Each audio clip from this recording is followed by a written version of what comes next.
talentoso. Bueno, la radio tiene esa cosa. Yo me he dado cuenta, por ejemplo, digo, momentos tipos que han tenido su momento de gloria, ¿no? El Negro González Oro, el negro que se vino de Pinamar de hacer un programa nocturno que nadie quería hacer y estar toda la noche en la radio boludeando, pegó en Radio 10. Y estuvo como 2 años haciendo radio sin aparecer y tenía la mitad de las mujeres de Buenos Aires enamoradas de él. Sí. Nunca lo habían visto. Sí, sí, sí. La radio te permite también repetirte, Claro. ¿no? Formatos que no pasan de moda, que no Claro. quedan viejos y que te dejan la creatividad en la cabeza. Esto que vos decías, uno cuando desde ya personajes que son mitológicos, del Sordo García Claro.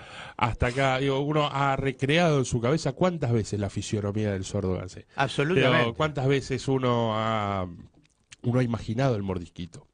El mordisquito Claro. es una de las construcciones colectivas más fascinantes que tiene el peronismo. Así es. Y nació en una radio. Así es. No tiene un lenguaje físico, pero todos lo imaginamos, todos intuimos que tiene la simpleza de la humildad del trabajador argentino, que tiene quizá algún diente que le falta, que tiene alguna mancha de grasa en la mano que no se terminó de sacar del laburo. Ese personaje que fue recreando Discépolo y que ponían en el mordisquito al gorila de turno. Claro, Digo, claro. esa recreación del que la palabra termina trascendiendo a la persona que la expresa. Es algo Absolutamente. mucho más grande que sí mismo. Absolutamente, sí, como él, digo, y como otros personajes, ¿no?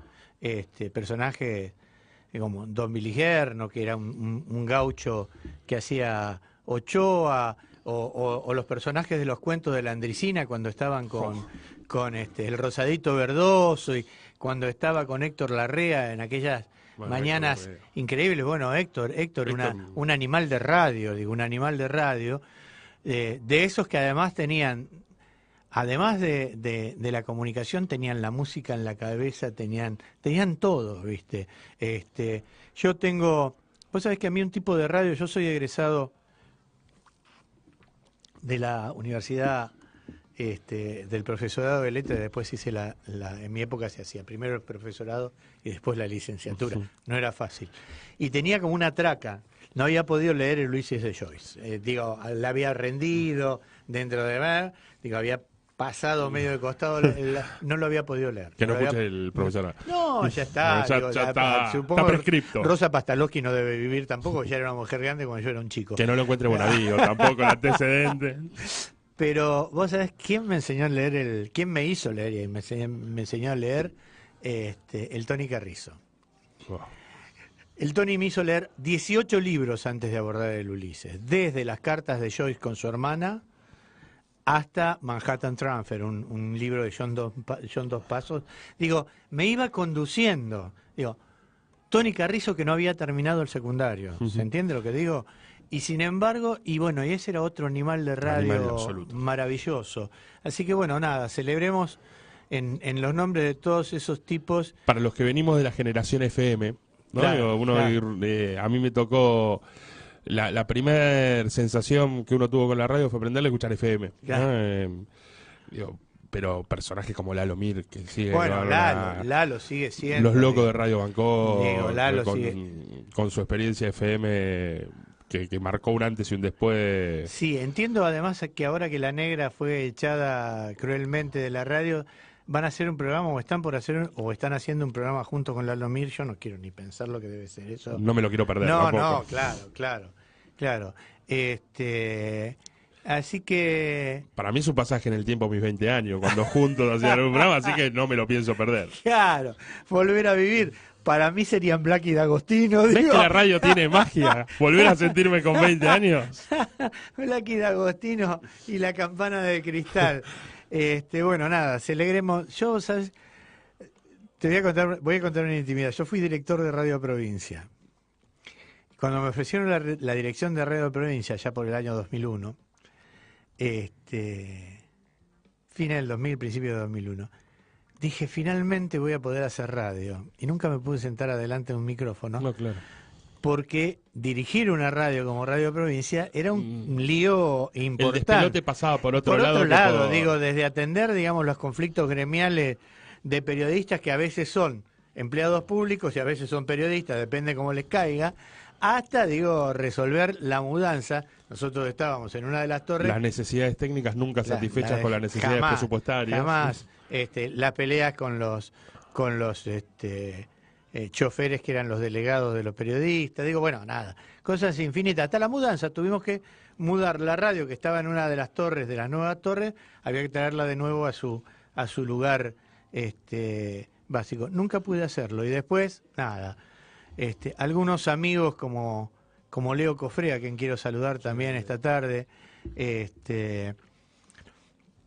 como un compañero que estuvo el otro día, Néstor Sbarigi, que estuvo el otro día compartiendo acá conmigo, me acercaron a esta posibilidad y la verdad que no he dejado de hacer radio porque me parece que es un lugar impresionante. Fascinante. El número 2 de La Oveja Negra, se cumplió un particular aniversario, que era uno de los cumpleaños de mi viejo cumple un 17 de octubre. Entonces no se me ocurrió mejor regalo que publicar en La Oveja Negra un cuento que le había escrito, ficcionando cosas que no vi, ¿no? Participación de mi abuelo en el 17 de octubre del 45, que me había llegado por relatos ensamblados a lo largo de la historia. Y se llamaba, nosotros teníamos una consigna como descamisados que era con la patria al hombro, y esa se llamaba con la toalla al hombro, ¿no? Porque así arrancaba mi abuelo en el cuento, y Aleapo lo recogió, lo leyó y le puso voz.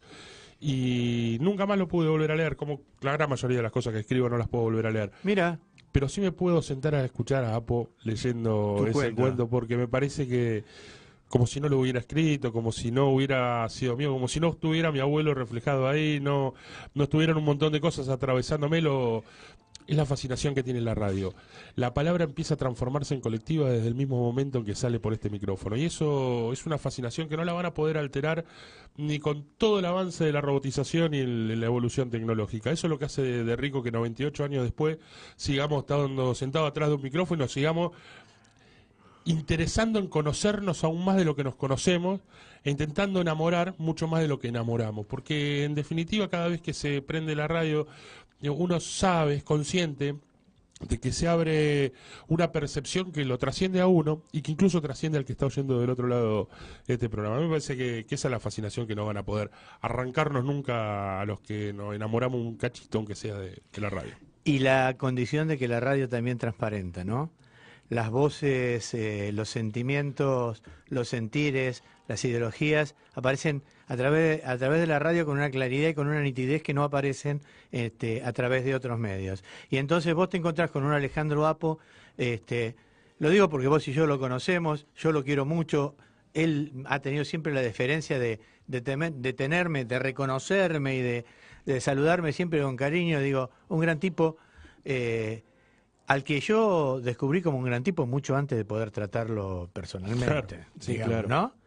Y no voy a hablar de los que detesto, pero a tipos a los que he conocido a través de la radio, escuchándolo y decir, este tipo es un tipo detestable, y que la vida me haya llevado a estar, digo, mano a mano, y irme confirmando que era un tipo realmente detestable. La radio también tiene eso de transparentar, quizá por las emociones, quizá por las sensaciones, o porque la voz siempre es un instrumento perfecto del cuerpo, ¿no?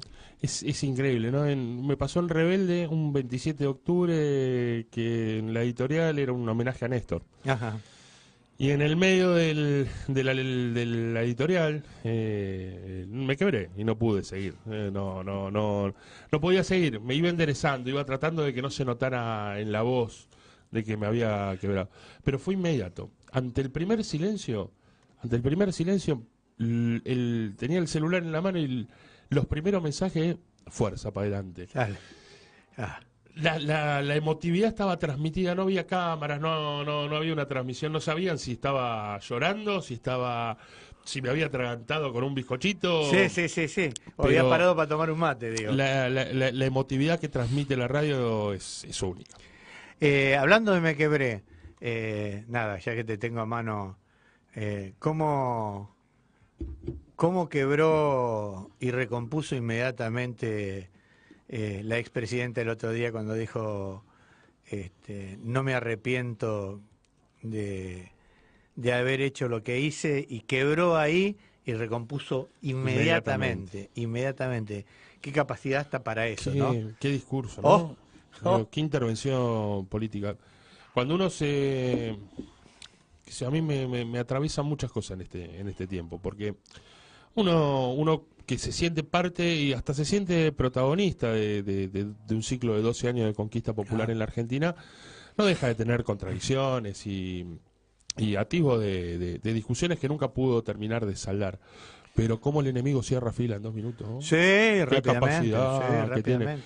Bueno, La estatura política de Cristina no la vamos a descubrir nosotros. no, bueno, pero... Pero verlas en el Senado, digo, en un proceso proscriptivo muy similar al que sufrió el peronismo, con niveles de brutalidad absoluta, sabiendo ella que iba a convalidar un allanamiento que le sacaba la casa. Pues la verdad que es esa, en alguien que tiene las cuentas embargadas, que tiene una inhibición general de bienes ya dictada por el propio juez de navío, que está procesada, que tiene una lupa puesta sobre el conjunto de la finanza que pudo haber tenido por cualquiera de las razones que le ha tenido a lo largo de su historia, digo, a la cual le estás allanando la casa después de 18 horas. Digo, que hoy surge la denuncia que hace su abogado del tóxico que descubrieron en la casa, pero que era evidente que esa casa no iba a poder volver. No, claro. No iba a poder volver. No, era por obvio. supuesto. Ya sabía que estaba convalidando que le sacaran la casa, que no solamente avanzando un pasito más en el camino de la proscripción política.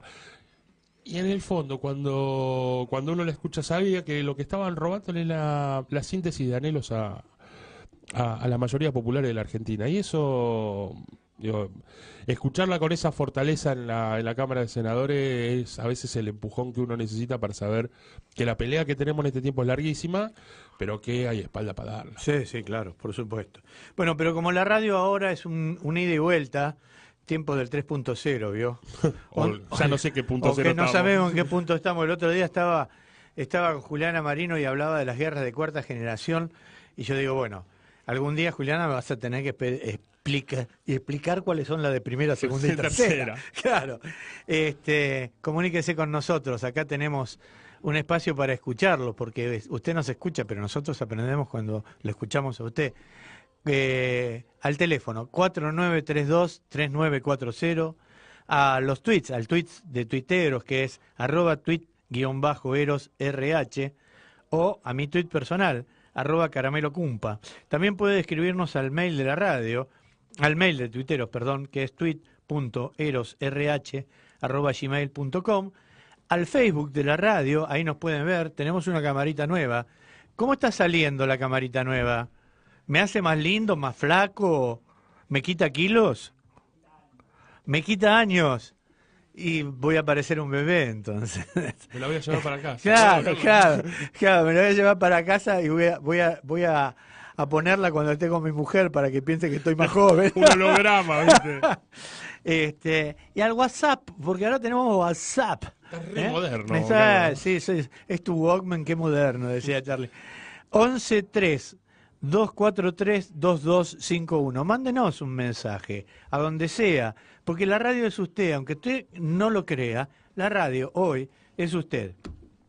Y veamos, vamos a seguir charlando con Fernando, vamos a tener a una cantidad de gente, pero como vos no sabés el programa que está pensado, pero vamos a empezar hablando con Mara Brauer sobre la salud de Milagro, cómo está Milagro. Vos sabés que es muy difícil comunicarse hoy con Milagro, y la verdad es que yo estuve con ella en enero y también esas personas que uno las percibe de lejos de una manera que cuando las cruza y te abrazan te das cuenta que son eso. Que no es ni bueno ni malo, es eso, es sentir eso.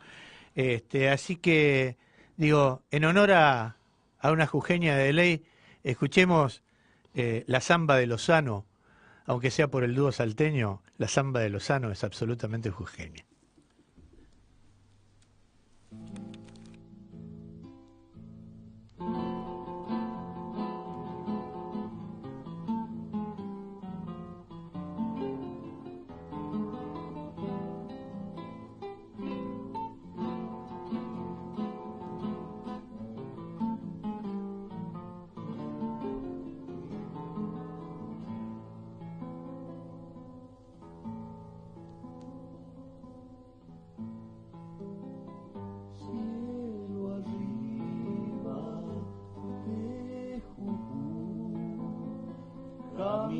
la puna me voy a cantar.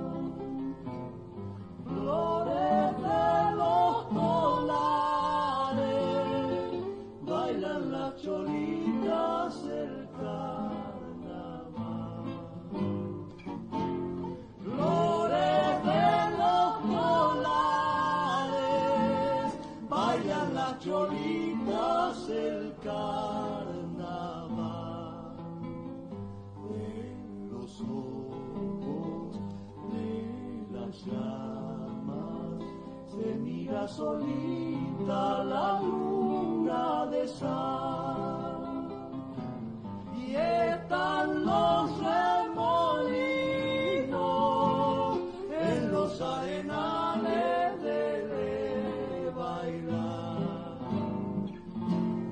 y están los remolinos en los arenales de bailar. Ramito de albahaca, niña Yolanda, ¿dónde andará? Atrás se quedó alumbrando su claridad. Vuelvo a las abajeñas, ya mi caballito no puede más.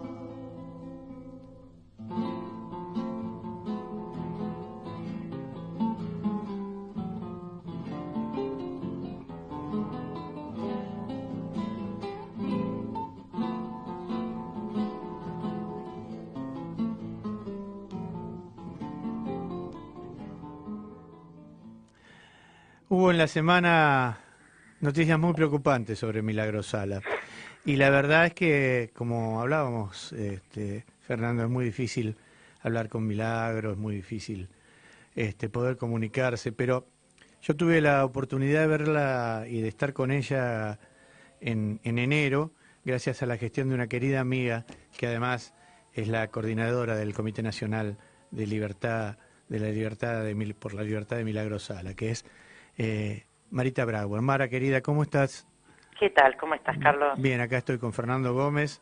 Este programa siempre tiene un invitado a la mesa para ayudarme a hacerlo. ¿Qué tal, Mara? Buenas tardes. Hola, ¿qué tal?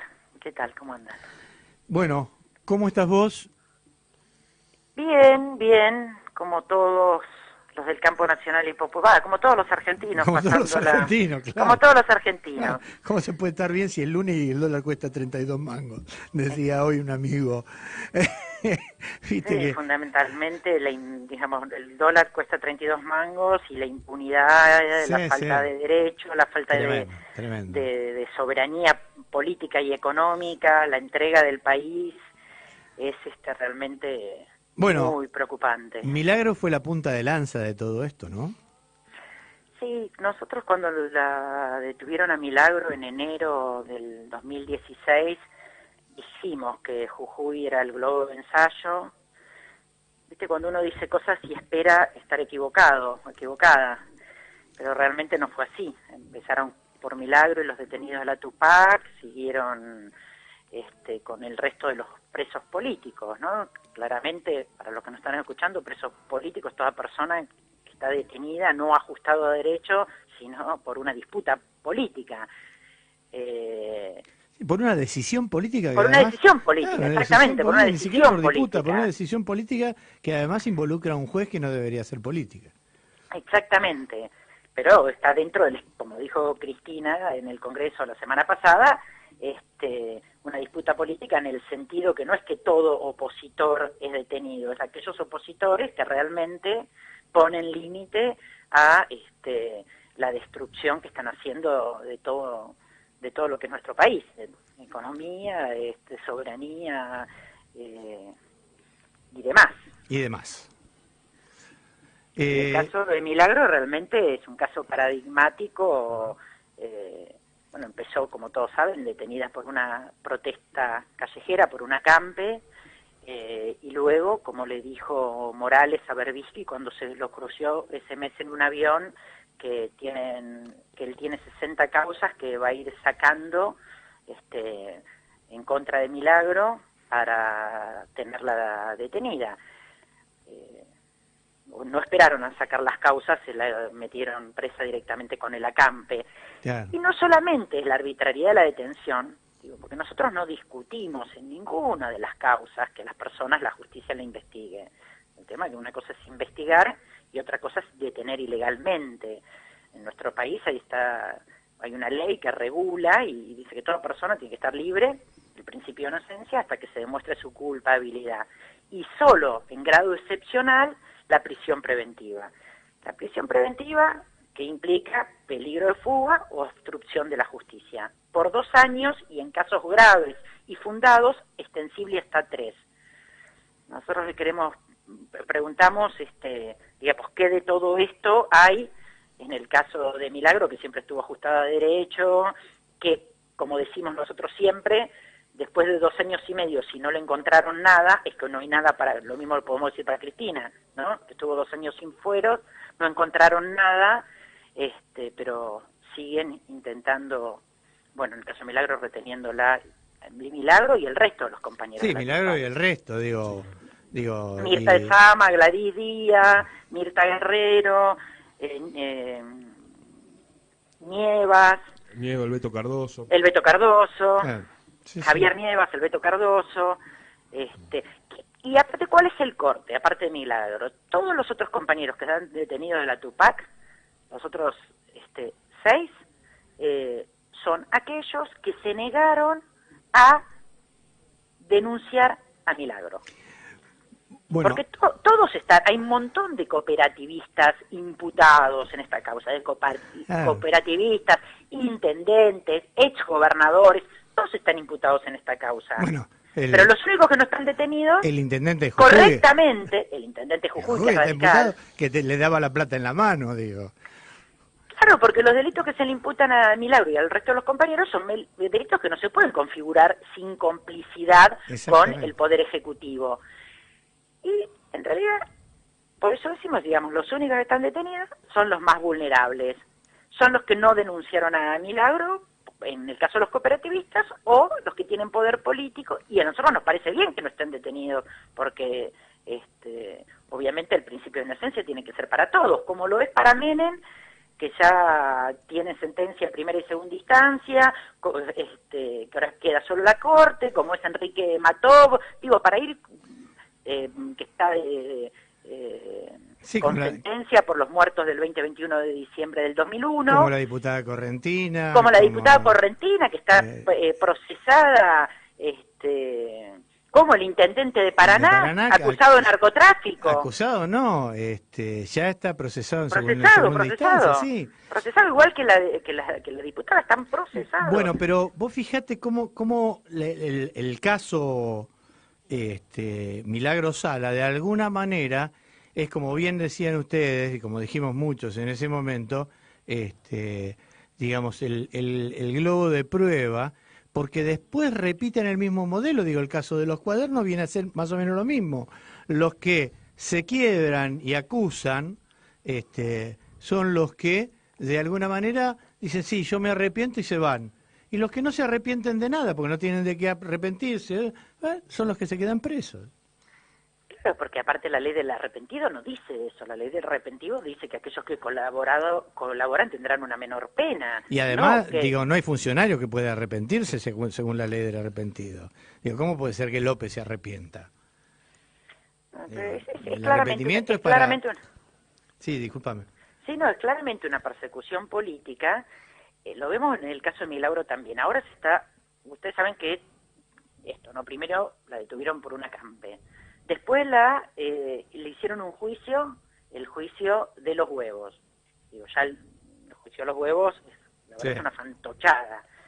Tirar huevos por telepatía. Ella no estaba, nadie la vio, ni nadie, digamos, está demostrado que ella no estaba, bueno, mandó a tirar huevos. Después la causa de las bombachas. Ya, Y ahora la causa de los pibes villeros, que se llama la causa de los pibes villeros, que esta sí es una causa, digamos, que va al fondo de la cuestión de las acusaciones que hay sobre Milagro, y es una causa, es una mega causa, donde deberían estar siendo enjuiciados, entre comillas, todos los que, si existe el delito, hubieran formado parte de este delito. Pero no, la causa se dividió. Es decir, esta gran causa se dividió. ¿Y a quién se está juzgando? A los negros, a los más pobres. Claro. A los funcionarios, donde hay funcionarios radicales, esa no empezó. Artificialmente se dividió la causa, porque se supone que si se cometió ese delito, es el mismo delito. Pero bueno, encontraron la forma de dividir la causa para rápidamente poder juzgar a los morochos, nosotros lo decimos así, y porque ellos, digamos, se van a cumplir los 3 años de Milagro presa y ya no hay ley que los pueda apañar. Entonces, tienen que acelerar los tiempos para justificar mantenerla detenida, pero a la vez no quieren acusar a sus propios pares. Entonces dividieron la causa. Uno a veces se pierde, Mara, en los laberintos procesales de estos procesos de persecución política. Sí. Pero hay un elemento nítido y que tiene que ver que no hay programa económico de revancha contra el pueblo que no esté acompañado de un programa de persecución política que también esconde un revanchismo. Yo creo que en lo de Milagro, así como fue un tubo de ensayo, hay un dato, hay un elemento, uno no puede dejar de pasar por la pileta en Alto Comedero y no ver las postales del 55, ¿no? Claro. Hay un revanchismo decidido, orquestado y que trasciende cualquier marco legal, procesal, digo, que intente explicarlo. Exactamente, y aparte miren 2 cosas. Milagro está presa por 2 cosas. Digamos, por lo que hizo, por supuesto, y después por los perjudicados de lo que hizo, porque hubo beneficiarios de lo que hizo y perjudicados por lo que hizo Milagro. Los beneficiarios fue el pueblo pobre de Jujuy. Claro. ¿Pero quiénes fueron los perjudicados? Uno, Blaquier, porque Milagro lo sentó en el banquillo de los acusados en un juicio de lesa humanidad. Así es. Y los otros, la patria contratista, que se quedó durante todos esos años sin hacer negocios. Sin poder hacer, sin poder construir, claro. Y un dato, Mara, que es bien interesante para entender por qué es una presa del colonialismo, ¿no, Milagro? Fue la primera, y el Coco lo cuenta siempre muy bien, ¿no? Dice, nos hizo mucho ruido, digo, que Blaquier, Milagro le organizó las marchas, la pagó, lo logró sentar en el banquillo, lo acusado como cómplice civil de la dictadura. Pero hasta ahí Blaquier, obviamente, se preocupaba, digo, pero sintió una amenaza real e intentó que Milagro no hiciera trascender más las denuncias por contaminación. Claro. ¿Por contaminación en dónde? En las minas de litio. Claro.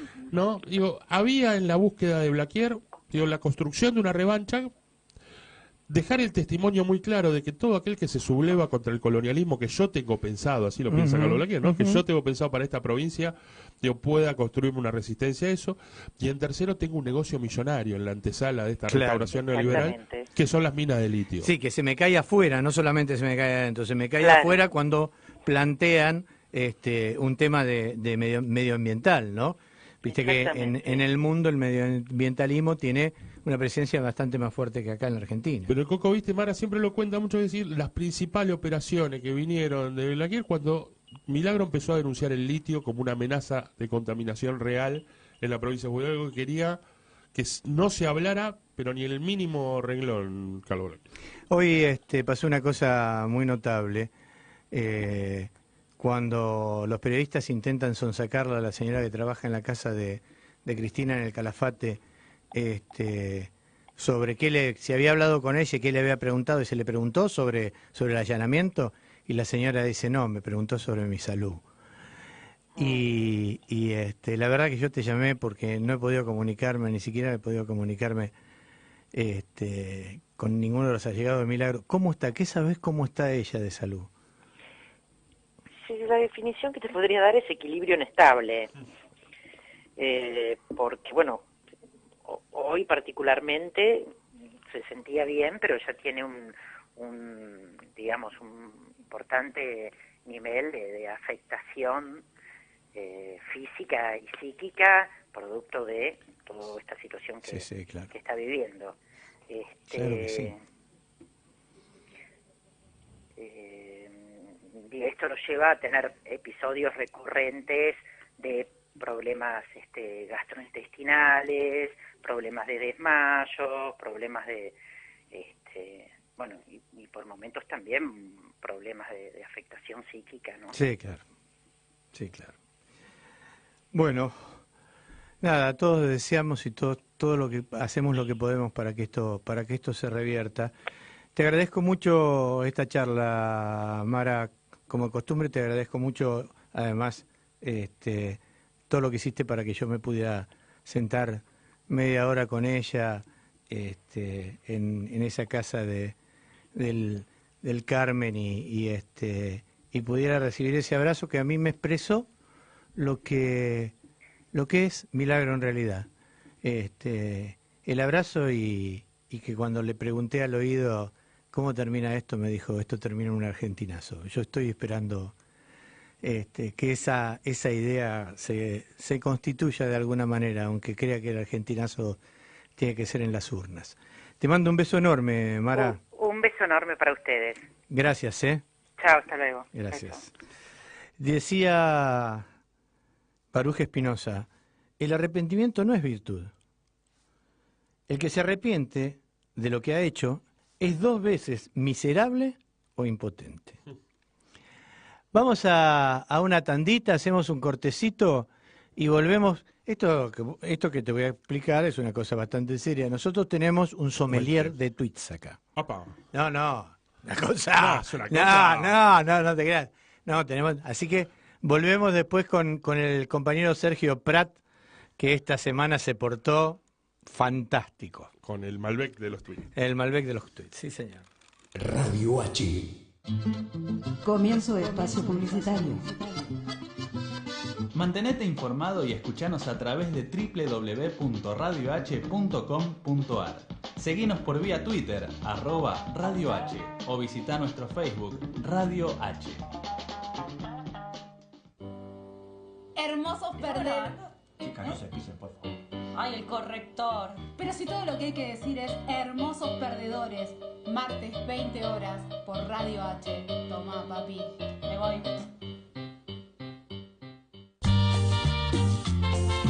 Radio H. Si quiere, te quita lo bailado.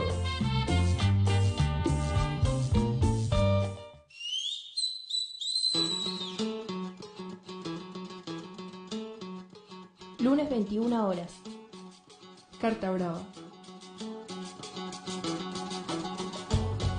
Vidas con historias en tiempo de tango. Con Agustín Martínez y Julián Fava.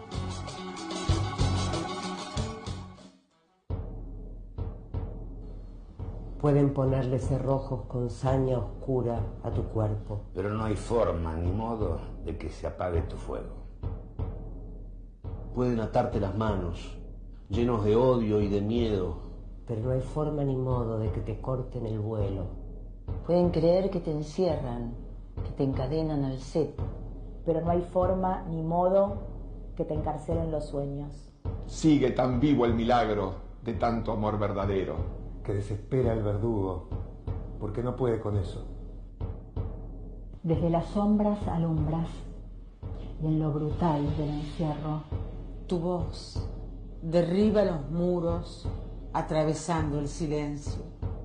No habrá manera ninguna de amordazar estos versos. Ni de imponer el olvido, ni de quitarte del medio. Así tan simple, milagro, tan simple y cierto. Liberen a Milagro.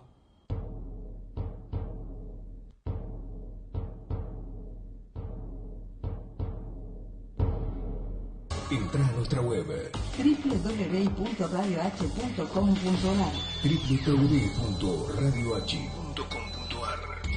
Hasta la H va a dejar de ser muda.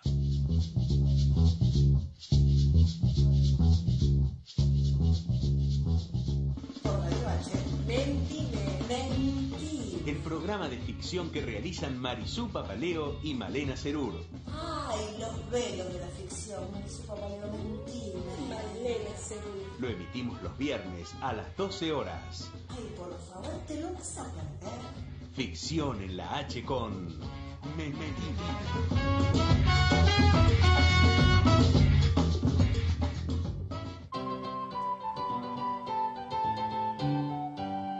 Radio H, enseñándole a Cortázar a jugar a la rayuela.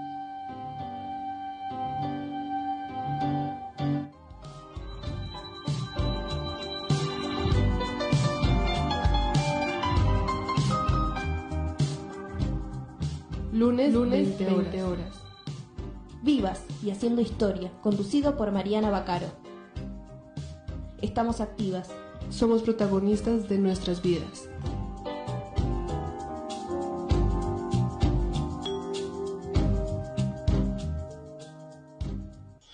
Cuando todos van, Radio H. Cuando todos van, Radio H. Viene. Fin de espacio publicitario.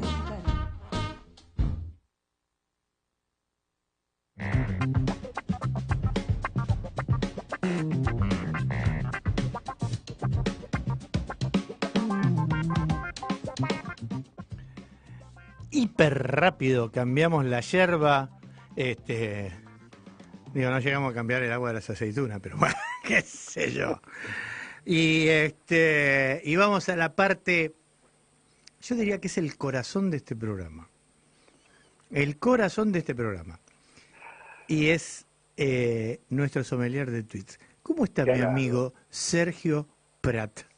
Qué halago, estimado Carlos. Qué halago, qué generoso, qué generoso. Nada de eso. La verdad que mantenés una atención toda la semana en torno a tuiteros que ni te digo.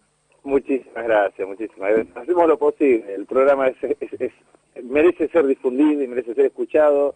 Un saludo para todos y feliz día de la radio a todos. Bueno, muchísimas gracias. Y cuando ya hicimos lo posible, dijo Napoleón, entonces hagamos lo imposible, ¿no? Hagamos lo imposible, claro. Siempre, bueno, siempre, sí. Escuchame una cosa. Primero, ¿vamos al ganador de la semana o la ganadora? No sé, porque fueron... somos tan equilibrados que tuvimos 2 tuiteras y 2 tuiteros. Sí, acá estamos con Fernando Gómez, saludo querido amigo. ¿Cómo le va? Querido, muy buenas tardes. Me encantó lo que dijiste sobre la FM. Yo me pasó lo mismo, nada. Me pasó exactamente lo mismo. A los 13 años descubrí la FM en el 80. Había una radio que se llamaba OK, algo muy simple, que era una de las que pasaba música todo el tiempo, y después apareció la rock and pop. Hermoso lo que dijiste, nada, muchas gracias. Es amor a primera vista, la FM. Sí. Ganó mi querido Carlos Caramelo esta semana. La Mona Tetona arrasó. La usuario rosarina, como usted bien enseñó la semana pasada. Rosarigacina. Uy, ¿sabés qué? Ahora se va a agrandar. No sabés lo que es esa chica. No, es mentira. Eso, ¿sabés qué? Ella trabaja en el Twitter como nosotros en la radio. Sí, hace creer cosas que no es, pero no importa. Con la camarita especial. No, ni siquiera tiene cámara. Tiene un buen... Ha encontrado una buena imagen para su para su nick y lo tiene a todo el mundo bobo. Lo que pasa es que es muy inteligente, la verdad que es una mina brillante. Bueno, no me recordaba el tuit de... El tuit que ganó con el 58%. 58% más que Cristina, hermano. Más que Cristina. Y es que lo habías elegido vos, y dice así: para que este grupo de empresarios llegaran a gobernar la Argentina, necesitan que los voten los millonarios y los idiotas. Y vos no sos millonario. Claro, vos no sos millonario, claro. Y es así. Es el preludio, fíjate de qué lado de la mecha te encontrás, ¿no? Claro, exactamente. Bueno, entonces avisémosle después a la Mona Tetona que le mandaremos el libro a Rosario vía un comisionista especial que tenemos nosotros, que vive en Rosario y que es uno de mis hijos. Perfecto, será avisado. Bueno, como corresponde. Escuchame una cosa, vamos a los tweets de hoy. Elegiste, vamos con el primero, el primer tuyo que es el falso allanado, a ver. Vamos con este. El falso allanado es @elfalsolanata y dice así: cada billete de $100 pesa 1 gramo. Un PBI pesa más o menos 600 millones de kilogramos y ocuparía más o menos 5.400 millones de metros cúbicos. La La cancha de River tiene aproximadamente 1 millón de metros cúbicos. Necesitamos entonces una bóveda del tamaño de la Concagua. Busquen ahí, a Volcán en la montaña, boludo. Sí, claro. No, pero que yo le pediría acá al falso Lanata que no le dé ideas a Marijuán, porque Marijuán es capaz de ir a dinamitar la Concagua sin... Sí, diga, además, de paso le explora a las mineras internacionales a ver si pueden y de paso, ¿te imaginas las tapas que puede hacer el que Tejedi con esto? No, impresionante. Ríos de cianuro, sí. Marijuán restablece la minería a cielo abierto en el Aconcagua. Pero han logrado transgredir la física misma con el circo de los cuadernos. Que hay un episodio narrado por Centeno en su cuaderno que es maravilloso. Que prácticamente Barata bajó a comprar unos puchos y él aprovechó para abrirle el bolso y contó $700.000. $700.000 mientras Barata compraba. Pero es para pegarle un cachetazo en la nuca y decir, no me mientas más, mientras Barata compraba cigarrillos. Es que no se podía decidir qué fumar, ¿viste? Entonces, esta gente que es una cosa, ¿viste? No, pero han puesto el meridiano con esto de que el plato está escondido en el ARSAT, ya lo han puesto directamente muy por abajo de lo que uno puede Pero esperar. digo, dadas las medidas que da el compañero el falso Lanata en el ARSAT, deberíamos tener 30 ARSAT en el aire, o 300. No ¿Ve sé. invasión extraterrestre? Claro. 10 naves nodriza de la... Claro. Tal cual.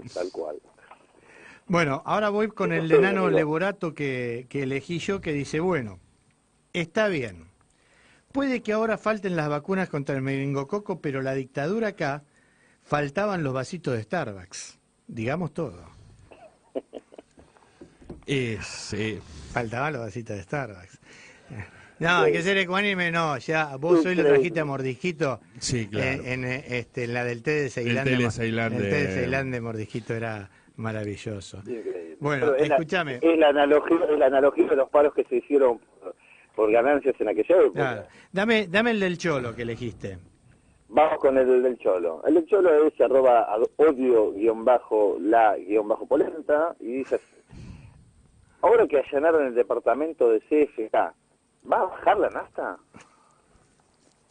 A mí me gusta, odio la polenta, me parece un nick maravilloso. Porque mira, yo amo la polenta, pero hay que tener que comer polenta para odiarla, Odio la ¿no? polenta. Tenés que comer polenta. Y hay que comer allanamiento Hay también para sobrevivir a la crisis, ¿no? ¿Qué te parece? Bueno, y vamos con el número 4 es de Tupito, Tupito, así que es Tupito. Dice, cada vez que termina de hablar Cristina en el Senado, Michetti tiene que hacerse alineación y balanceo. No, la tiene... Clarísimo. Aparte, gráfico, el problema ahí es que es bullying. Digo, no, el problema, la estatura política de una mujer y la otra es... El problema brutal. ahí, ¿sabe quién es? El director de cámara, que es un hijo de puta maravilloso. Yo creo que lo van a echar a la mierda, no sé por qué no lo han echado a la mierda. Porque las dos que hizo, digo, la que hizo el otro día con Miguel... Eso fue hermoso. Esa fue de aunque me parta aunque un rayo me pulverice, algunos nunca van a llegar a ser por el voto popular. Pero viste cómo automáticamente ponchó la imagen. Y está así, cabeza agacha. Digo, de todas maneras, en función de el que no leyó eso en el discurso, y sigue buscando la unidad con todo el mundo, es un pelotudo. No, tal cual. Bueno, pero tenemos dos más. Tenemos tenemos dos más hoy. Hay tantos en fila. Tenemos dos más. Uno que manda nuestro hombre detrás del espejo, ¿cómo te podría decir? Nuestro manager, claro, pero nuestro manager, el hombre que define todo esto, que es un tuit jugado, dice, ¿te acordás los 10 kilómetros de subte por año del PRO? Que después dijo que no había podido porque la yegua le trababa no sé qué cosa. Desde 2015 ya deben ir por los 25 kilómetros entonces. Dice Ernest Schreiber, ¿no? Lo leí. Y Sonny Gir, Chico Engels le contesta, se le mezclaron la polémica. Perdón, se le mezclaron las promesas, dice. Hizo subte 0 y 10 kilómetros de pobre. Es muy bueno ese. Deberíamos ponerlo también a jugar. Fíjate, después te lo mando. Y otro que me mandaste al final, que es de Aye. ¿Te gustó? Sí, me encantó. Ese también hay que ponerlo. Vamos a jugar por 6. El de Aye, que es de Aye, Coquito, que dice: me cobraron 80 pesos la sube. No me pasó nada. Estoy bien. Fue un robo con suerte. Muy bueno, muy bueno. Hay gente muy sí, Twitter es un lugar en donde a ver, la caga es que por ahí te cruzás con la solemnidad, ¿no? Claro. Con la gente que viste, está dispuesta a morirse de literalidad, y entonces digo, vos le haces un comentario en joda e ignora totalmente el sentido de la ironía, y entonces te explica, te hace 10 tweets para explicarte que estás equivocado. Pero si no, hay tuiteros muy ingeniosos. Nuestro amigo Sebastián Fernández, digo, Rinconete, un tipo muy ingenioso. Su hermano Gregorio, muy ingenioso. Mariana Moyano está afiladísima en su pelea con las auroras, además me cago de risa. Bueno, nada. Amigo, querido, lo dejo todo en su mano, como de costumbre. Mañana sale el concurso, mañana están los avisados y para que todos voten en la semana. Y nosotros ya estamos hablando la semana que viene. Bueno, querido, te mando un abrazo grande. Gracias por abrazo todo, enorme Sergio, para vos también y para todos ahí. Nuevamente, muchas gracias, de la radio, en especial para la H. Gracias, viejo. Hasta. Bueno, así pasó el compañero Sergio Prat. La verdad que hace un laburo. No, vos sabés lo que es leerte todos los tweets de él, separando y demás. Y elegir, que es difícil. Y elegir, porque realmente hay ingenio popular. No, y además porque digo, además del ingenio popular, digo, hay tweets que te pegan que no tienen nada de ingenioso, pero que son verdades de puño, ¿viste? Te parten la cabeza. Y te parten la cabeza.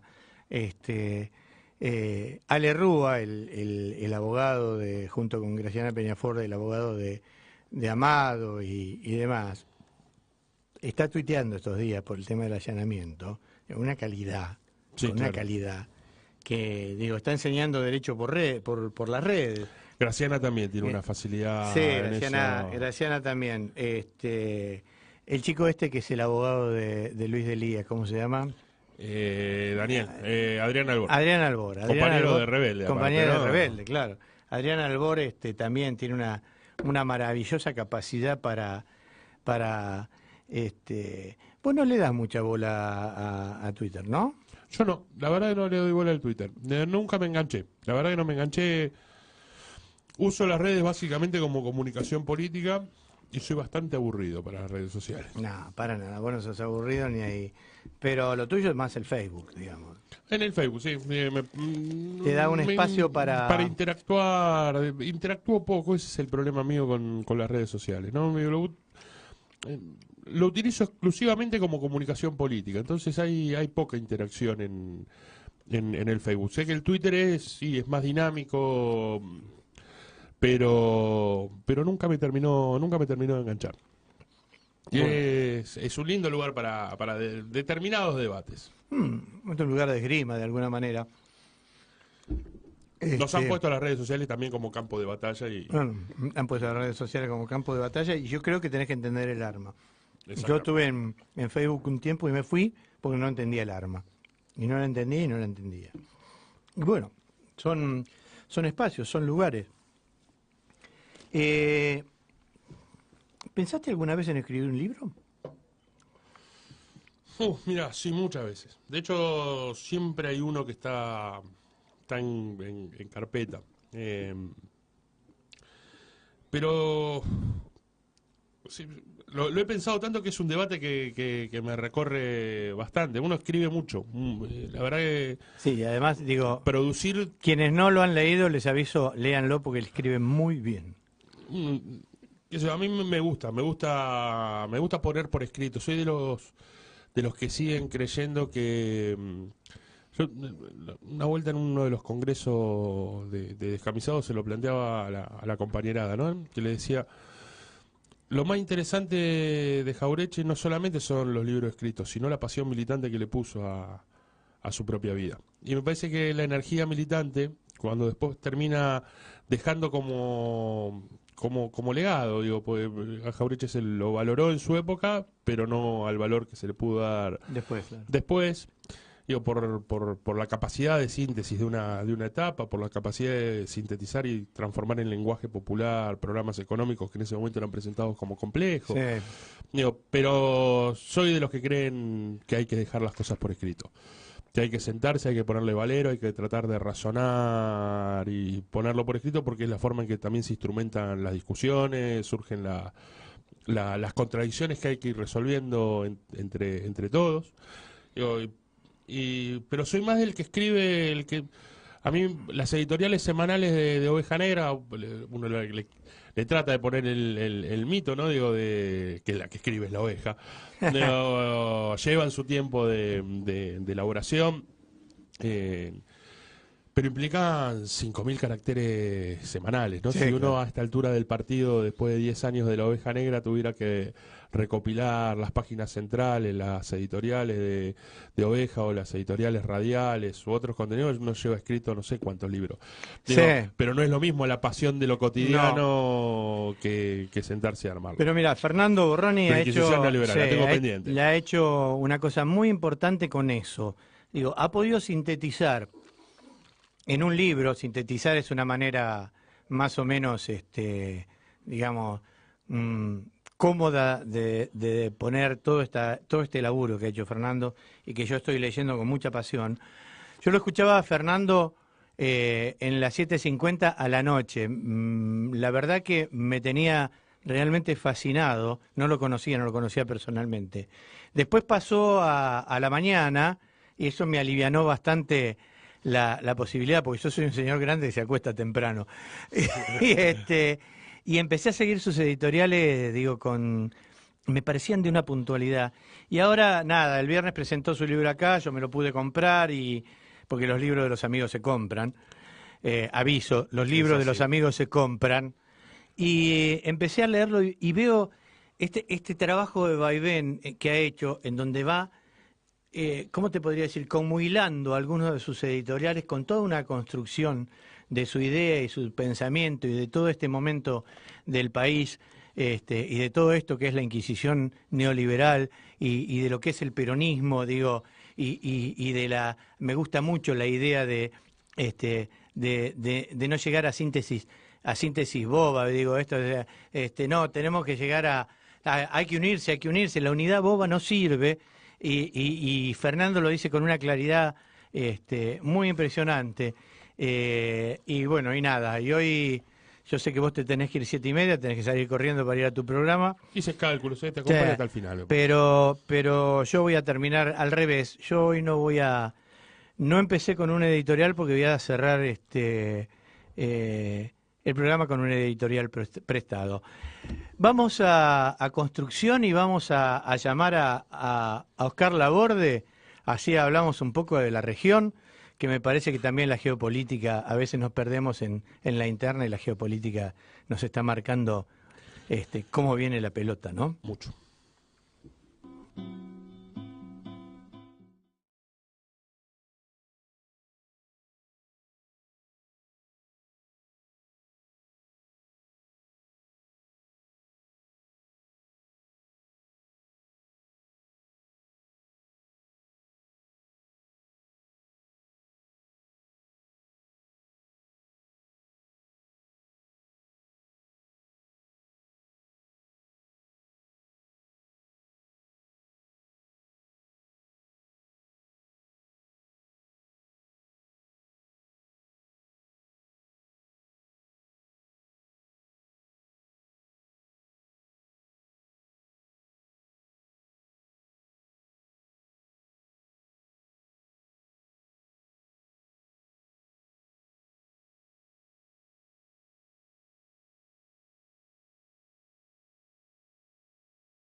De verdad que lo que viene tiene que ser una construcción.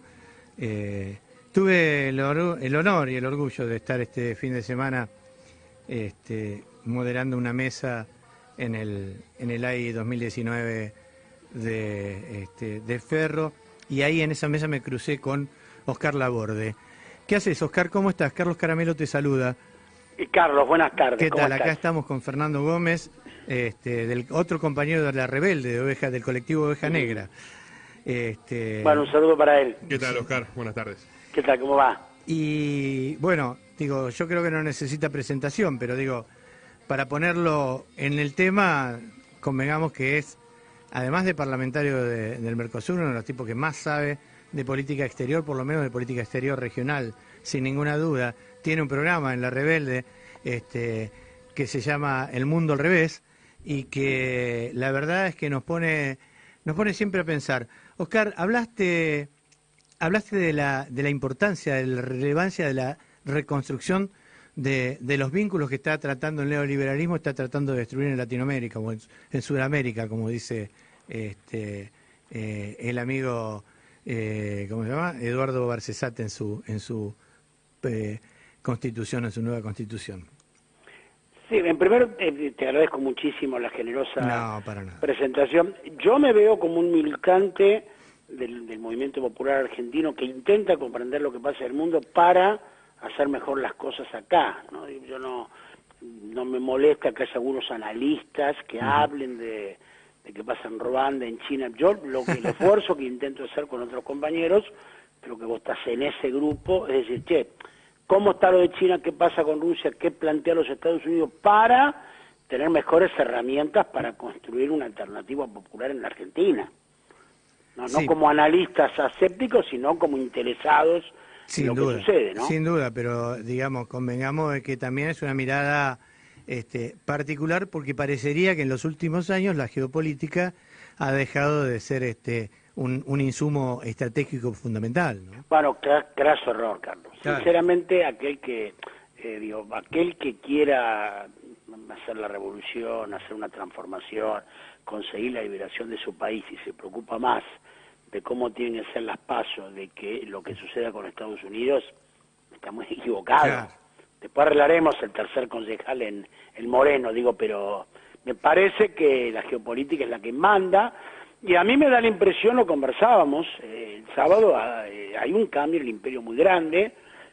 Yo veo que Trump está muy subestimado. Para mí Trump en política exterior es el tercer presidente en importancia, que yo noto, digamos, de hace mucho tiempo, y que está intentando hacer una transformación que, para bien o para mal, va a condicionar a la Argentina, ¿no?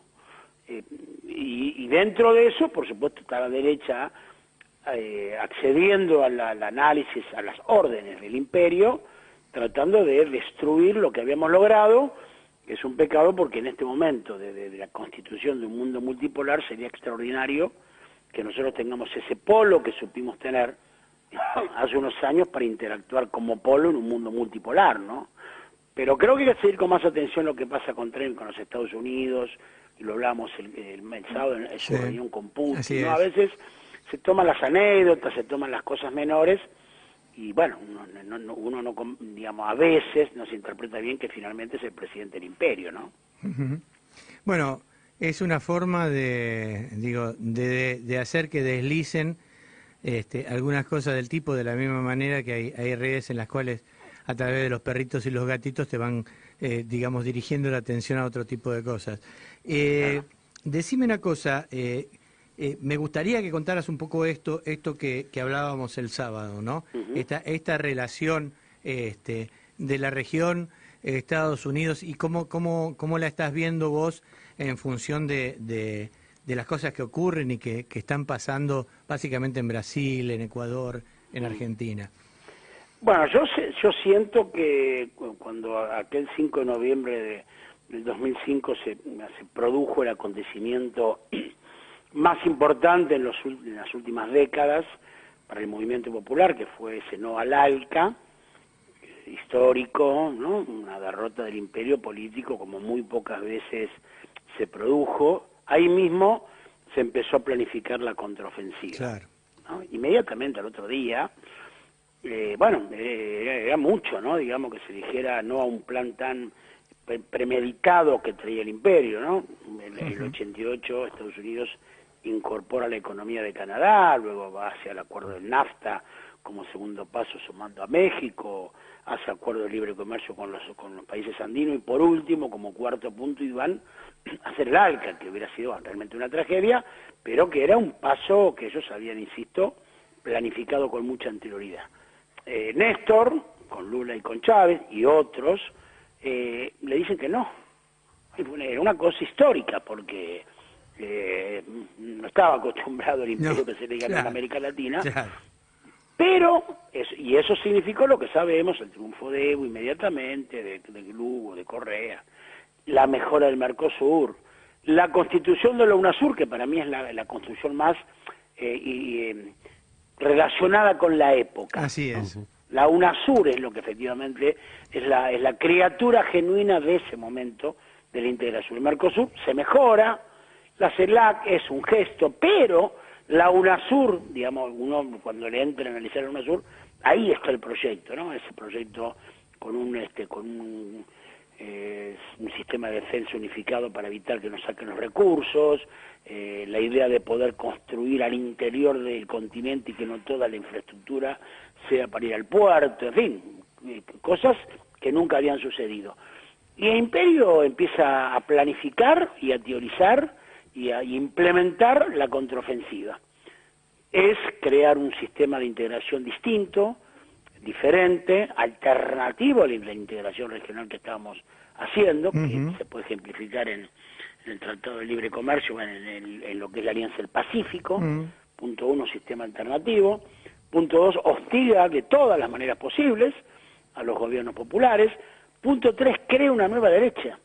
Inventa una nueva derecha, una derecha empresarial, una derecha que no tuviera vínculo con lo político, una derecha con un lenguaje especial, esto de los gatitos, ¿no? Digamos, esa idea de esa derecha descontracturada, sin corbata, esa derecha de los empresarios que venían a hacernos el favor de abandonar sus grandes ocupaciones, su exitosa vida para ayudarnos a nosotros, que éramos un cambalache, y que no iban a robar justamente porque eran millonarios, nos venían a hacer el favor, ¿no?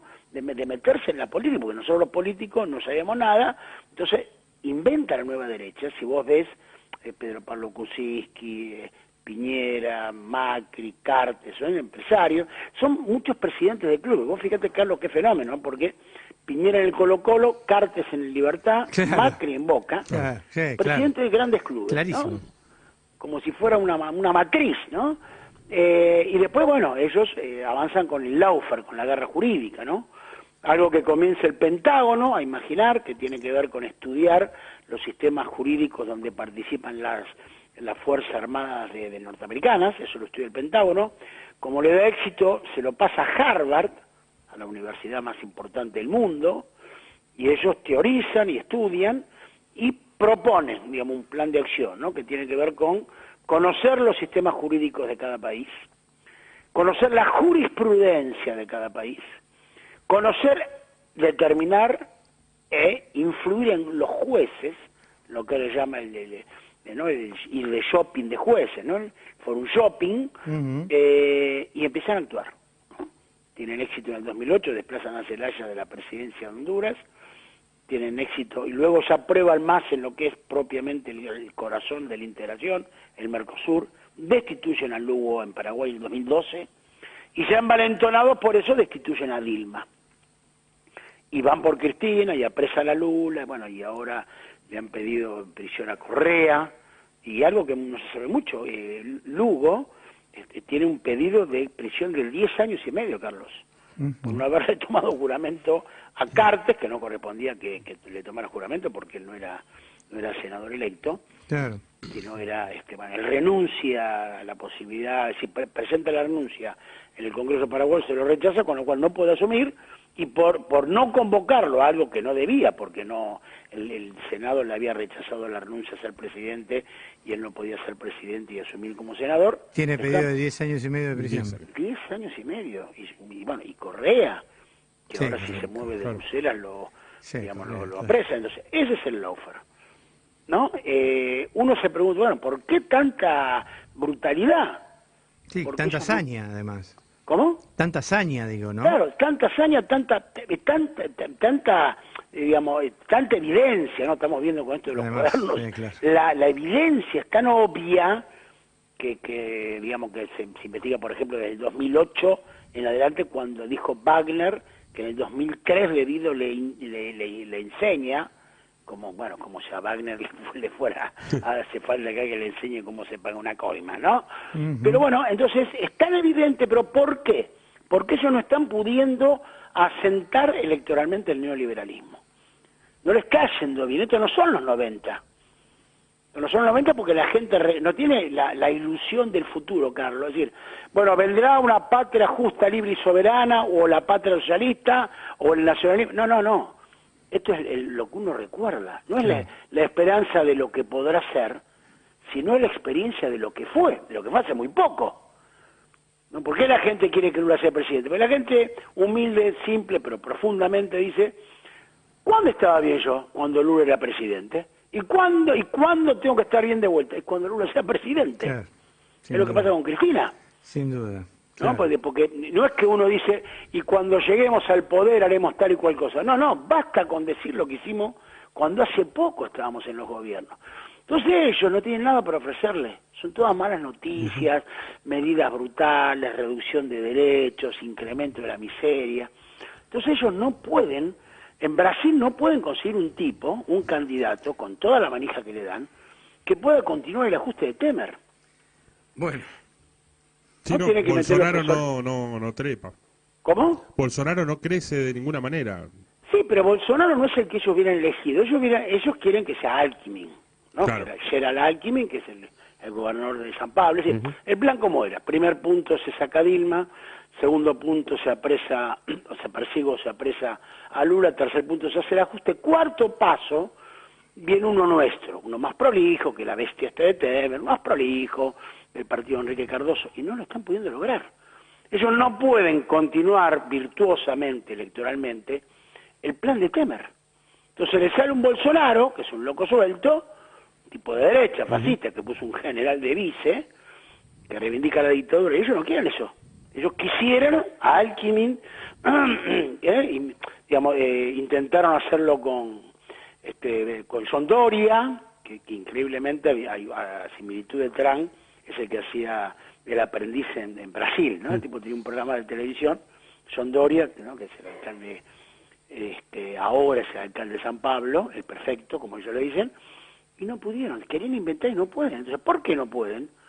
¿Por qué no puede en la Argentina, digamos, continuar Macri? Entonces se habla de adelantamiento de las elecciones, se habla de que lo van a suplantar, tienen que hacer barbaridad contra Cristina. Porque la gente no va a votar neoliberalismo.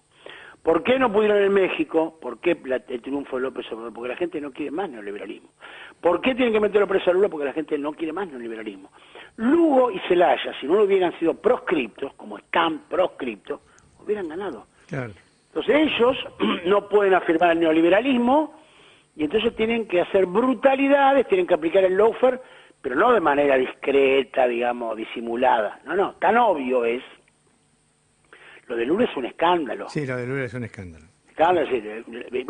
Yo creo, Carlos, que más, fue más escándalo. Apareció la dueña del departamento que le atribuyen a Lula. Sí, pero aparte un departamento que no está a nombre de él, que él nunca habitó. Pero ahora apareció la dueña y dijo, no, sí, este departamento es mío, nunca fue. Claro. Pero estamos a un mes y moneda de la no se sabe, ¿no?, quién va a ser el presidente, no se sabe quién va a ser el candidato. Claro. Y yo creo que lo que nos sorprendió, que más brutal fue lo de Dilma. Destituyeron a Dilma Rousseff, que había sacado 54 millones de votos por un tema administrativo. Ni siquiera le podía inventar nada que se parezca a corrupción. Entonces, yo creo que ellos, cuando uno los ve cometer semejantes brutalidades, dice, estos tipos no están bien. ¿No? Digo, es lo que nos pasa a Macri con nosotros, dice, estos tipos no están bien. Entonces, eso es lo que sucede. Bueno, también el campo popular tendría que tener la inteligencia para advertir, volviendo a este tema del análisis internacional, de que están pasando cosas y que nosotros tenemos que adecuarnos a esas novedades. porque si nos adecuamos va a ser difícil que le encontremos la manera de vencer a esta guerra jurídica, ¿no? Y que hay un severo riesgo para la democracia, Oscar. Digo, porque en alguna medida lo que se les agota es el ropaje democrático detrás del cual se había logrado esconder las opciones de la restauración neoliberal en América del Sur. A diferencia del Plan Cóndor, habían logrado construir una nueva restauración conservadora en la Argentina con un ropaje democrático. Lo que se está agotando es el camino de solamente o garantizando la despolitización, ¿no? Yo a veces digo la tinelización en la fase superior del macrismo, ¿no? Pero avanzando hacia la despolitización o con un blindaje mediático, vos garantizás el ropaje institucional necesario para no caer en la versión más cruda. Yo creo que ellos están llegando a ese límite. Sí, un rato digo lo del blindaje mediático, por el tema de los cuadernos no ha movido el amperímetro de las encuestas, digo, ¿no? No, pero tanto coincido con lo que planteas con el tema de democracia, que yo digo incluso un poco más. Está en cuestión el tema democrático en América Latina. Claro. Hablemos claro, es decir, que la democracia, la elemental de ir cada 4 años con tu DNI a votar por quien vos querés, y después cuando ese gana, que lo respeten. Eso no está cumpliendo. No es tanto aparte, ¿no? No, pero por eso digo, la del jardín de infante, la democracia de votar cada 4 años, ya no te hablo de la democracia participativa, la democracia, digamos, integradora, la democracia, no, ir a votar por el que vos querés y que después, si gana, lo respeten. Eso es lo que nos está Aparte, respetando. los únicos en América del Sur que tienen una estrategia democrática son los movimientos populares. Es decir, en Brasil no hay una estrategia insurreccional atrás de la no candidatura de Lula. No, hay una sola alternativa, que es la candidatura de Lula y la posibilidad de recuperar el gobierno en favor de los intereses del pueblo. A nosotros nos pasa algo bastante similar. Tenemos una estrategia que es por el camino de la democracia. Claro. Ahora, los grupos económicos, si se llevan puesta la democracia en Argentina, o en Brasil, o en cualquier otro país del continente, se esconden atrás de sus balances. Claro, ahora, también al movimiento popular, eso le provoca, me parece, un problema. Porque la derecha, la verdad que el objetivo es el económico, es el plan, digamos, neoliberal, y sí puede ser con democracia mejor. Pero no le hacen asco si ellos tienen que aplicar achicando la democracia, incluso desplazando la democracia. Yo veo que nosotros, ante este achicamiento de la democracia que relatábamos, en otros años, bueno, había una resistencia peronista que la pudría toda, o incluso muchos se inclinaban por la lucha armada, ¿no? Es decir, cuando estaba abortada el camino democrático, ¿qué hacíamos? ¿Qué hacían? Sí, uno iba a la lucha armada. Claro. Vos te podés decir sí, bien, está mal, o no, o resistencia fuerte, como fue la resistencia peronista, realmente desarticulada, pero metiendo... ¿Ahora qué haces?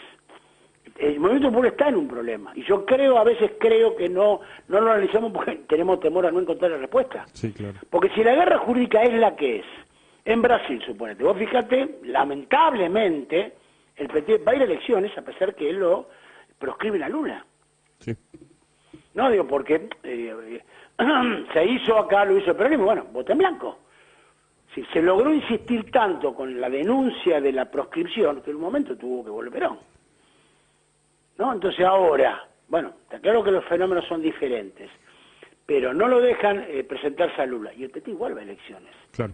Y sí, no lo culpo a los compañeros porque no tiene alternativa. Yo creo que con la esperanza, además de ganar, para liberarlo, ¿no? Bueno, pero yo te digo, Carlos, es una candidez.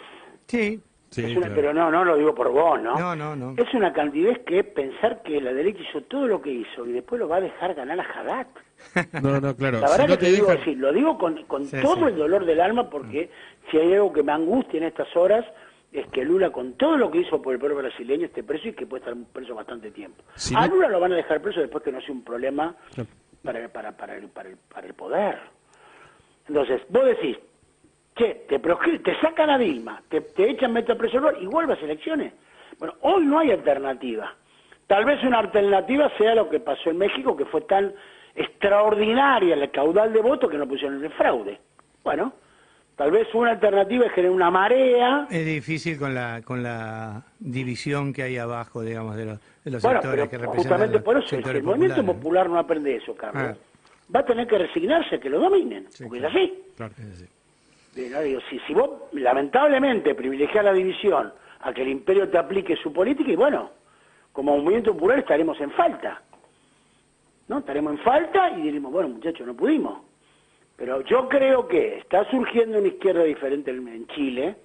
Lo de Petro, hoy estuve casualmente con María José Pizarro, que es la hija del comandante Pizarro, una compañera que es diputada, tuvo 8 años en la clandestina y nos explicaba justamente cómo está trabajando la gente de Gustavo Petro para poder hacer lo que se hizo en México, es decir, perder, pero ir generando una mayoría con movimientos sociales, con los movimientos indígenas, con los guerrilleros, algo que sea, bueno, imparable, digamos.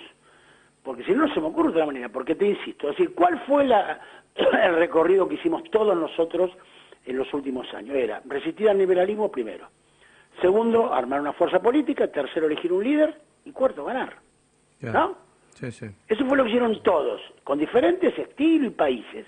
Eso lo hizo Brasil, Ecuador, Paraguay, todos hicieron eso. Resistíamos al liberalismo, armábamos una fuerza política, apareció un líder, a veces lo elegíamos, a veces aparecía medio de casualidad como Néstor, y ganábamos. Bueno, si eso se interrumpe, si no te permiten hacer ese paso, bueno, habrá que buscar otra manera, y tal vez la manera sea, te insisto, con este achicamiento de la democracia, porque ellos se dieron cuenta que ese era el camino. Y en el medio del camino estás en un desvío.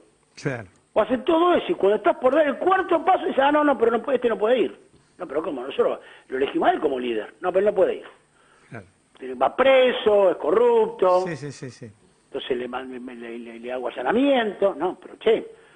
Entonces yo creo, es complicado, ¿no? Porque no tengo la respuesta, pero a veces siento que el movimiento popular niega esa fuerza que tiene la derecha para impedirnos democráticamente, porque nos da temor a no encontrar la manera. Porque antes era más sencillo, bueno, iba, votaba, ganabas y te hacías cargo. Te hacías cargo, después te iba más o menos bien, sí. Bueno. En fin, yo creo que estamos en ese desafío, pero bueno, es el momento de reinventarse o morir, ¿no? De reinventarse, de recrearse. Me parece que lo que aportan ustedes del debate, lo que hace Carlos, es decir, hay que buscar y hay que pensar y además de darle mística y organización y estar en las roscas, también hay que pensar un poco, ¿no? Es verdad. Bueno, te agradecemos mucho que nos pongas a pensar, además, Oscar, porque la verdad es que a veces, claro, sí, también el pensamiento tiene que tener lugares donde apoyarse para que uno pueda desarrollar. Vuelvo a decirte, yo tengo toda la percepción, más allá de que los viejos peronistas como yo siempre a la geopolítica le otorgamos una relevancia muy importante, porque Perón era un hombre que nos hablaba primero de geopolítica, después de todo lo demás. Seguro. Me parece que es muy importante generar espacio en donde, en donde pensadores como vos, militantes de estas cuestiones como vos, nos vayan abriendo los ojos y abriendo la cabeza.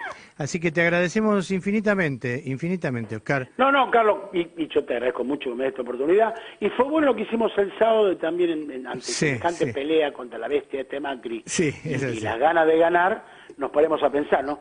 Y yo creo que sí, que efectivamente Perón fue un genio en eso, un adelantado.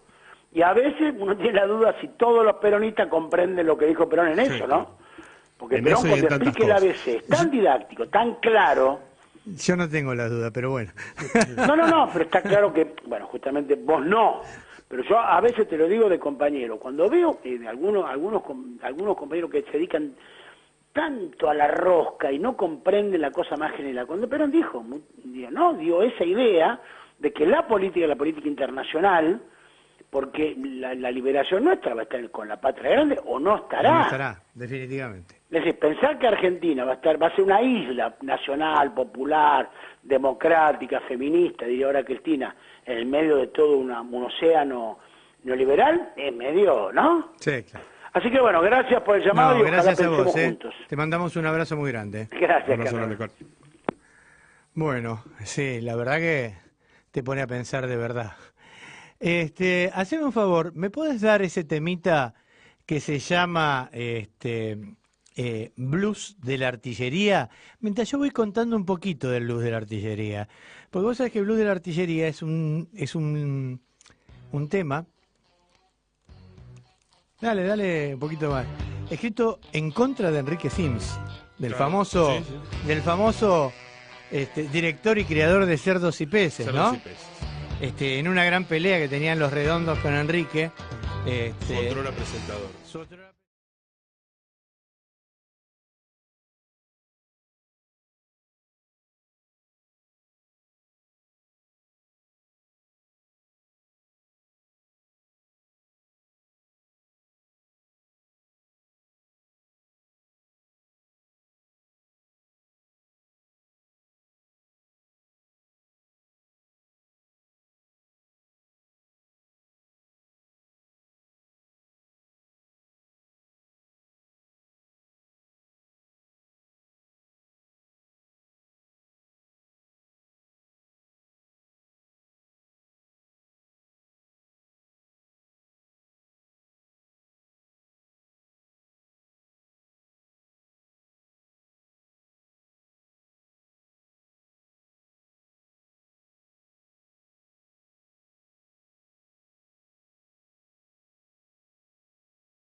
Se pregunta al final si tu moneda hablara. Pero bueno, miren, este sábado hablábamos con Oscar antes, tuve un reencuentro muy importante. Yo lo conocí en la Constituyente en 1994 y me dio esa... Él estaba naturalmente, yo estaba en el peronismo, él estaba, no digo en la vereda de enfrente, pero digamos que estaba en otro ramado. Pero tuve la sensación de haber conocido un tipo que podía modificar la historia, ¿vos sabés? Y este sábado pasó que en el encuentro de 2019 en Ferro, cuando leyó su propuesta de preámbulo para la nueva Constitución, se produjo una ovación que casi te diría que me confirmó que Eduardo Garcesat es un tipo que está destinado a modificar la historia. Pero es profesor titular consulto, Teoría General y Filosofía del Derecho, Derechos Humanos y Garantías Constitucionales, Facultad de Derecho de la UBA. Eduardo, qué gusto tenerlo del otro lado de la línea. Hola, ¿qué tal, Carlos? Bien, bien. ¿Cómo está? Bien, acá estamos con Fernando Gómez. Este programa siempre tiene un invitado que me acompaña en piso. Y bueno, nada, nuestra admiración a usted por todo este trabajo que está haciendo, ¿no? Bueno, gracias. Ahora, hablábamos recién con Oscar Laborde sobre esta cuestión de que no hay democracia posible, digo, frente a este armado, digamos, de los poderes fácticos, de este armado del neoliberalismo, del capital y demás. Y usted nos propone una nueva Constitución, ¿para qué? ¿Para que haya una democracia? Bueno, yo creo que sí, que necesitamos una Constitución, primero que no sea un acuerdo entre caudillos políticos, sino que sea obra de todo el pueblo, así que todos los sectores puedan hacer llegar sus opiniones, reivindicaciones, etcétera, y que participen de la Constitución, porque una Constitución que no es vivida como socialmente obligatoria es muy fácil de ser vulnerada, ¿no? Claro. Lo otro es definir, bueno, qué pensamos para esa nueva Constitución. Entonces, yo diría respecto de la parte dogmática, que sigue siendo la de 1853, es decir, nos gobiernan los muertos, para ser gráfico, ¿no? Sí, en esa constitución que dio un proyecto agroexportador, latifundista, generó dos oligarquías, la oligarquía agropecuaria y la oligarquía financiera. El resto quedamos al margen del texto, ¿no? Bueno, yo no sé por qué razón hubo tanto empecinamiento, tanto cuando el presidente Alfonsín quiso cambiar el texto constitucional, como después con la reforma que impulsó Menem, Pacto de Olivos mediante, de señalar la intangibilidad de los primeros 33 artículos como si fuera alguna piedra filosofal. Realmente yo no lo entiendo. Pero bueno, diría hoy día en qué ingresar. Diría ingresar en el tema de la unidad de Latinoamérica y el Caribe, porque los problemas los vamos a tener que enfrentar como bloque regional, nos vamos a ayudar unos a otros recíprocamente. Es además el sueño de los libertadores, y si este gobierno ha estado tirando abajo todas las construcciones de esa unidad, me refiero al Mercosur, a la UNASUR y a la CELAC, entonces ninguna duda que eso hay que afianzarlo desde el texto constitucional para que no pueda venir un presidente así, esperemos que nunca ocurra de nuevo, ¿no? Y afectar esa pertenencia nuestra a Latinoamérica y el Caribe, y sin la cual no es pensable el tema de la... Un segundito. Sí, cómo no. Entramos por el pasillo y a la izquierda hay una entrada de garaje, al fondo ahí me bajo. Hola. Sí, que estoy llegando a la Facultad de Derecho. Bueno, claro. Decía que necesitamos esa unidad, porque además vamos a tener que proteger al continente más rico en biodiversidad, en tierras con aptitud rural, en agua potable, en minerales estratégicos como el litio, el sílice y el tungsteno, que son indispensables para el desarrollo informático. Bueno, todo eso juntos va a ser mejor para defenderlo. Luego está el tema de la tutela efectiva de las riquezas y recursos naturales, que tengamos en cuenta que, de acuerdo a los pactos internacionales de Naciones Unidas, que son las normas de mayor jerarquía del derecho internacional de los derechos humanos, además de consagrar en ambos conjuntos, en de derechos civiles y políticos y de derechos económicos, sociales y culturales, el tema de la autodeterminación y la independencia. Uy, se nos cortó. Tratemos de llamar de nuevo, seguramente entrando en el pasillo. Dice, vos sabés que tiene una propuesta de preámbulo maravillosa, que es lo que te contaba, que leyó y provocó realmente un estallido. Dice, la nación argentina, consecuente con las luchas y aspiraciones de los libertadores del continente suramericano, propicia la unidad e integración política, económica, social y cultural de los pueblos del continente sudamericano. Ejerce su soberanía política, la que se asienta sobre el territorio continental, el de las Islas Malvinas y del Atlántico Sur y sector antártico. Digo, es una recuperación de lo que evidentemente están tratando de entregar, ¿no? De la esencia de lo que está en nuestra historia, ¿no? Claro. Nos olvidemos que el Acta de la Independencia habla de los pueblos de Sudamérica, no Sí, habla claro. De las provincias reunidas solamente. Sí, sin duda. Las Provincias Unidas de Sudamérica, Así decía es. el Acta. Y así nos reconocíamos en un nosotros. Así es. Y además reconoce, la nación argentina, dice, es multiétnica, respetuosa del pluralismo cultural y de las creencias, con igualdad para todos sus habitantes, fundada en una justa distribución de la riqueza y de la capacidad para el acceso y satisfacción de los derechos humanos, civiles, políticos y económicos, sociales y culturales. Estaba leyendo parte de su propuesta de preámbulo, bueno. Tratando de llenar, usted sabe cómo es la radio, tratando de llenar el espacio cuando se cortó. Me decía, Eduardo. Decía entonces que la tutela de las riquezas y recursos naturales, que son de titularidad de los pueblos, es decir, no de los estados, no de los gobiernos, sino de los pueblos, es de tener un desarrollo en la Constitución Nacional para que efectivamente todo lo que atañe a decisiones sobre explotación de riquezas y recursos naturales esté en manos de los argentinos. No puede ser que esas riquezas sean expoliadas por el capital extranjero, que los fondos sean después fugados como ha ocurrido a lo largo de nuestra historia. Recordémosle a la audiencia que la Argentina tiene en guaridas fiscales 450.000 millones de dólares, sí, y el equivalente a un año de su Producto Bruto Interno. Sí. Eso por 50.000 fugados en estos últimos 2 años, ¿no?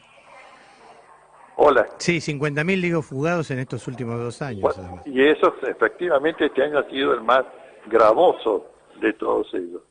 Y finalmente creo que necesitamos también, después de la incorporación de los principales tratados internacionales de derechos humanos, necesitamos establecer los criterios de operatividad y de exigibilidad de esos derechos, porque lamentablemente la mera incorporación con jerarquía de cláusula constitucional no satisface la gigantesca obra de ingeniería civil que es llevar esos pactos en derechos a la vida material y cotidiana, que es donde hay que conjugar las necesidades. Claro. Y por supuesto está en la parte orgánica de la Constitución, yo creo que 2 temas centrales.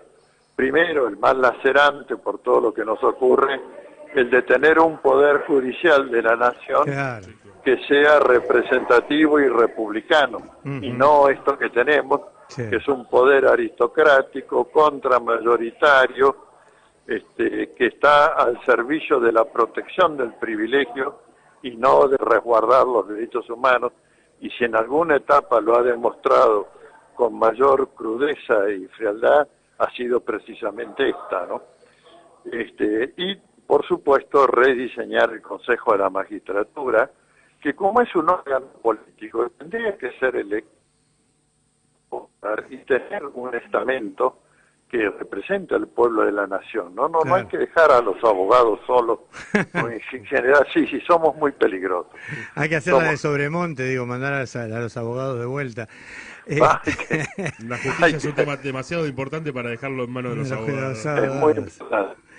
Pero bueno, nada, Eduardo, la verdad es que ojalá todos los abogados tuvieran no solamente su capacidad y su compromiso y su inteligencia, sino también esa mirada que nos permite a los que no somos abogados, los que somos neófitos, entender con toda claridad digamos, lo que la justicia y lo que los derechos significan. Bueno, yo querría recomendarle a alguien de la audiencia, si es que el tema de la justicia le interesa, que lea el libro Federalista, Padres de la Constitución de Estados Unidos. No lo escucho bien, se me pierde el llamado. Hola. Estoy en los muros de la Facultad de Derecho. Están intramuros. Y son impenetrables. Bueno, lo dejamos para otra charla. Por favor, con todo gusto. No nos perdamos, además. Es muy interesante. Eduardo, Hasta le mando pronto, que sigan bien. Un inmenso abrazo y le agradezco infinitamente esta charla. Hasta pronto. Bueno, Eduardo Barcesat, vos sabés que de verdad es un tipo, yo creo que con su simpleza además, ¿no? Tiene esa cosa, me pasa lo mismo que estableciendo las distancias entre ellos, ¿no? Me pasa lo mismo que con Raúl Zaffaroni, me pasa lo mismo que con Julio Mayer. De los cuestionamientos pendientes, ¿no? Hablábamos antes del sentirse parte y protagonista, pero con algunos cuestionamientos pendientes. Me acuerdo cuando en la Escuela Superior de Gobierno, con Eduardo Barcesat, lanzamos en su momento el debate sobre el constitucionalismo nuevo de Sudamérica. Analizábamos las nuevas constituciones un poco para provocar, es decir, no estaríamos teniendo pendiente la tarea de reformar la Constitución, y no había sido bien recibida, pero me parece que hoy yo creo que se mide, y creo que es una de las grandes autocríticas que hizo Cristina y me pareció re interesante, que tenía que ver, nos faltó cavar una trinchera más profunda, porque en definitiva una constitución es eso, las leyes son síntesis de las relaciones de fuerza, hay que cavar trincheras más profundas. Yo ya sé que te tenés que ir, te agradezco, te despido, Espero que te hayas sentido cómodo. Yo te agradezco infinitamente esta compañía. Mira, Fernando. me recibiste con mate, me recibiste con bizcochita. Bueno, bizcocho, ¿viste? Entré y salí cuando quiera. Me dijiste, a ver, ¿de qué manera me podía sentir incómodo hoy en el día de la radio con vos, Carlos? Imposible. Yo te agradezco a vos, la verdad. El camino de la radio, el camino de la política, va encontrando, va uniendo generaciones, uno se reconoce todo el tiempo en los compañeros que en alguna medida forjan todos los días el que somos colectivo, ¿no? Que trasciende las organizaciones, trasciende las personas, trasciende todo, y eso nos fuimos encontrando y es como si nos conociéramos desde mucho antes, desde ese mismo momento que el peronismo empezó a hacer historia y nos hace ser parte de ella. Así es, yo lo siento de esa manera, además con mucho afecto, de verdad. Muchísimas gracias, Carlos, por la invitación. No. Me voy a Rebelde, a seguir con esta bien. tarea del día. Me parece muy bien. Feliz día de la radio a los compañeros de Rebelde. Y para todos acá, operadores y al Fer Borroni, que algún día craneó todo esto. Toda esta cosa, ¿no? Bueno, muchísimas gracias. Gracias, nene. Gracias por la compañía. Y como había dicho, yo me comí el editorial de arranque. Chao. Para robarle este editorial a Fernando Borroni, a su libro La Inquisición neoliberal, persecución política, desprecio de clases, censura, hambre y represión en la era Macri. Un libro de Coligüe que yo recomiendo porque como decía, hay como una rueca que va hilando editoriales e ideas y por lo que he leído hasta ahora, más o menos medio libro, viene como muy sólido, es un tejido, es una trama de bordado muy clara. Tiempos. Las horas aceleran la impunidad. Los minutos arrinconan a los tibios. Nacerá un segundo donde se saldrá del mal sueño, pero algo deberá despertarnos. Hoy, ahora, en este instante. A este gobierno, de los hijos predilectos de la dictadura, se lo combate con conciencia, organización, estrategia y coraje. ¿Son ellos o nuestros derechos? ¿Son ellos o el pueblo? No vinieron a desordenarnos la vida, vinieron a que se la entreguemos. Si pudiesen esconderse por la noche y de una patada quebrar nuestras puertas y arrastrarnos hasta el olvido, lo harían, que nadie lo dude. Cuentan con la complicidad de los traidores y los genuflexos, cuentan con el silencio de los indiferentes.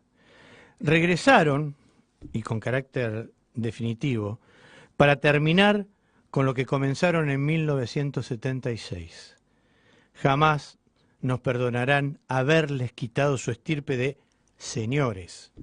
Nunca nos perdonarán la osadía de luchar para que el pobre deje de serlo. Los que se olvidaron de lo que defendieron hace 2 años, que se corran. Que el pueblo, más temprano que tarde, avanza.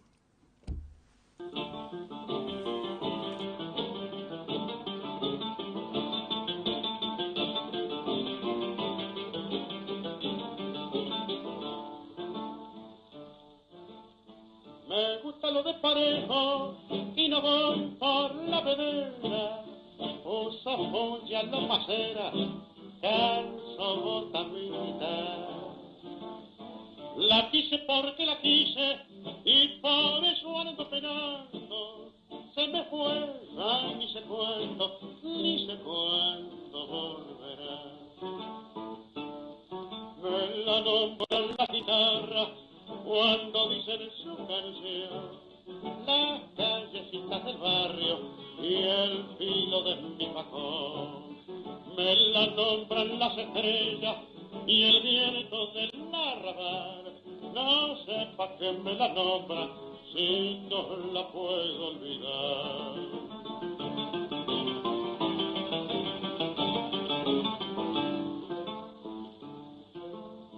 Soy desconfiado en amores y soy confiado en el juego. Donde me invitan me quedo y donde sobro también. Soy del partido de todos y con todos me la entiendo, pero váyanlo sabiendo, soy hombre de teatro alegre. Me la nombran las guitarras cuando dicen su canción, las callecitas del barrio y el filo de mi facón. Me la nombran las estrellas y el viento del arrabal. No sé pa' qué me la nombran si no la puedo olvidar.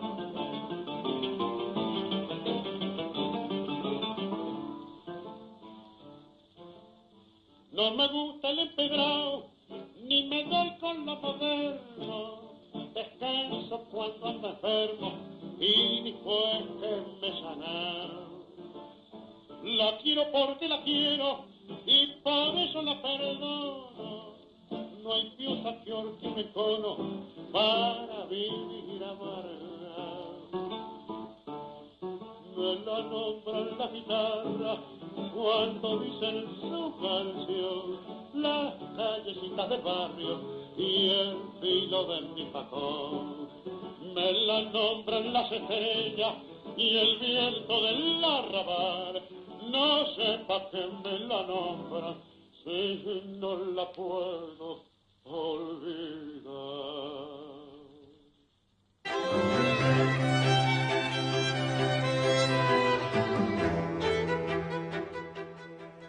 Bueno, el mudo para cerrar. Sí, ya sé, no me digas, ya sé que cada día canta mejor. Ya lo sé.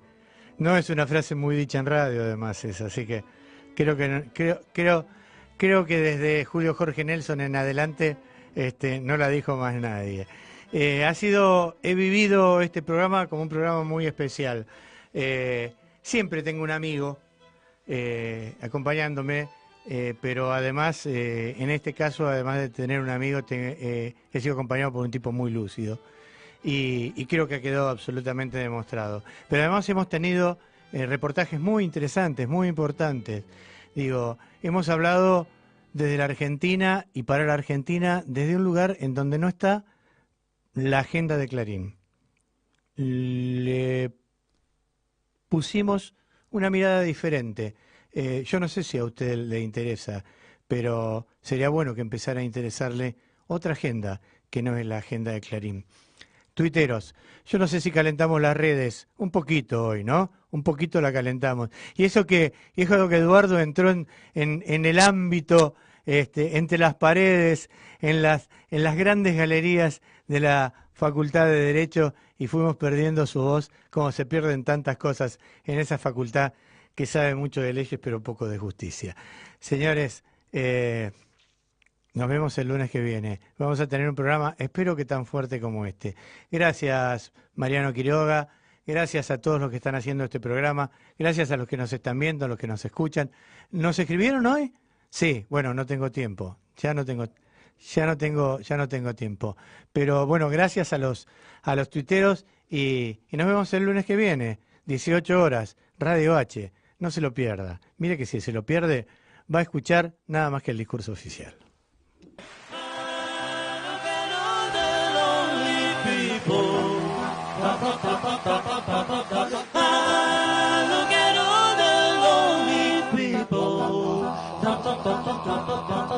And they are not rich people, because the rise in the church where a wedding has been.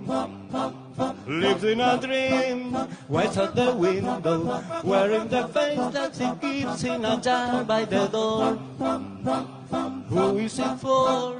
All the lonely people. Where do they all come from? All the lonely people. Where do they all belong? Father Mackenzie, writing the words of a sermon that no one will hear. Not that near, look at him working, darning his socks in the night when there's nobody there. What does he care? Oh, the lonely people, when do they all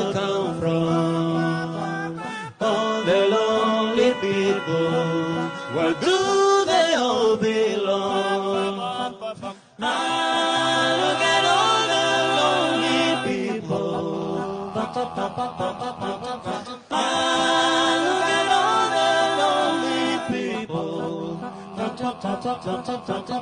Eleanor Rigby died in the church and was buried along with her name.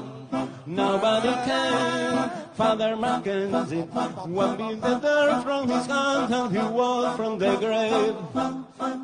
No one was saved.